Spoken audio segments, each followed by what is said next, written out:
Good morning sir. Good morning बच्चों, बैठ जाओ। Thank you sir. आज हम लोग देखेंगे एक्सरसाइज 6.1, है ना। तो देखो बच्चों, क्वेश्चन नंबर 1 है क्या। दिए गए चित्र में रेखाएं AB और CD बिंदु O पर प्रतिच्छेद करती हैं। आइए देखिए जरा, ये रेखा AB है और ये रेखा CD किस बिंदु पर प्रतिच्छेद कर रही है? O। दिख रहा है कि नहीं? O पर प्रतिच्छेद करती है। यदि कोण, कौन सा कोण दिया है बच्चों? कोण angle AOC plus angle BOE। जरा ध्यान दीजिए, A से O पर चले, O से C पर, मतलब ये कोण दिखा सबको? Yes sir. AOC plus BOE कहाँ है? BOE। ये इन दोनों कोणों को अगर हम जोड़ेंगे तो इसकी वैल्यू दे रखा है 70 डिग्री। कितना दिया है बच्चों? 70 डिग्री। और दे रखा है एंगल BOD, इसकी वैल्यू 40 डिग्री दे रखा है। BOD कहाँ है जरा देखिए, BOD मतलब ये है, ये कितना दे रखा है? 40 डिग्री। आ गई बात समझ में? ये 40 डिग्री दे रखा है। आपसे पूछ रहा है कि एंगल BOE का मान बताइए।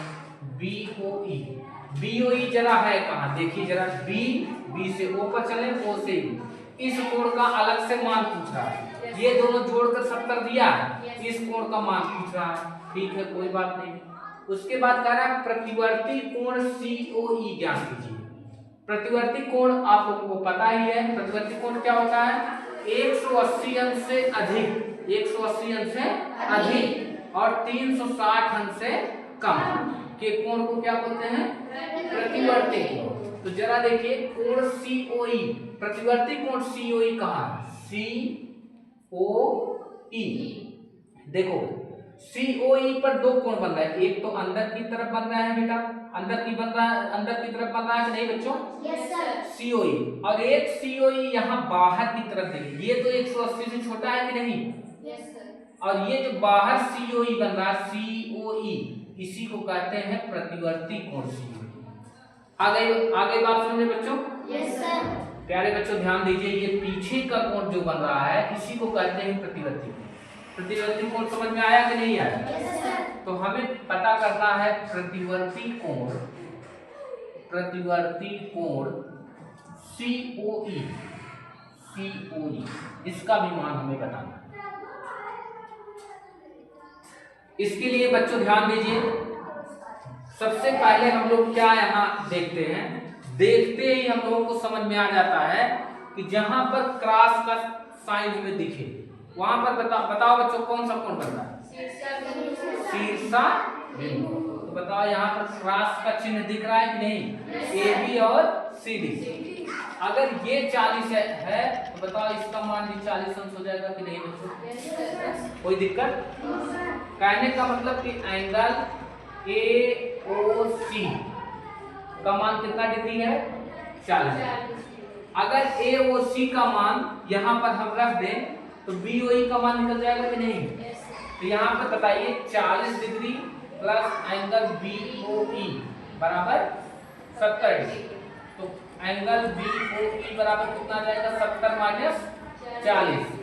एंगल BOE बराबर कितना आ जाएगा? 30 डिग्री। 30 डिग्री आ जाएगा कि नहीं? कहने का मतलब कि BOE का मान हमें पता चल गया 30 डिग्री पता चल गया बच्चों। अब बताइए, इस सरल रेखा पर AOB, इस सरल रेखा पर पूरा ऊपर की तरफ 180 अंश का कोण बनेगा कि नहीं बनेगा? और पूरा 180 बनेगा तो प्यारे बच्चों बताइए हमें, 40 इधर है, 30 इधर है, 40 30 70, तो क्या ये 110 नहीं होगा? 100% होगा, क्योंकि पूरा 180 बनता है। 40 30 70 ये हो गया, बीच में 110 ये होगा, मिलाकर के सब ऊपर की तरफ 180 अंश होगा। अब बच्चे बताओ कि पूरा कंप्लीट एंगल बच्चों कितना होता है? 360 डिग्री। अगर हम बात करें प्रतिवर्ती कोण कौन सा? COE ना? COE बराबर, जरा देखिए, COE अंदर वाला 110 है और पीछे वाला अगर निकालना है तो क्या हम 360 में से अगर 110 निकाल दें तो यही तो होगा प्रतिवर्ती कोण। बताइए तो कितना आ जाएगा बच्चों 0, 6 में 1 माइनस करेंगे 5, 3 में 1 माइनस करेंगे तो 250 डिग्री होगा कि नहीं। उम्मीद करता हूँ प्यारे बच्चे आप लोग समझ गए होंगे कि कैसे प्रतिवर्ती कोण का मान निकलता है। और ये अगर कहीं क्रॉस चिन्ह रहे तो ये शीर्षाभिमुख कोण के कारण यहाँ पर कितना डिग्री आ गया 40 और ये 40 हो गया तो इसकी वैल्यू कितनी आ गई 30। क्लियर हो गया। ठीक है नोट कर लीजिए।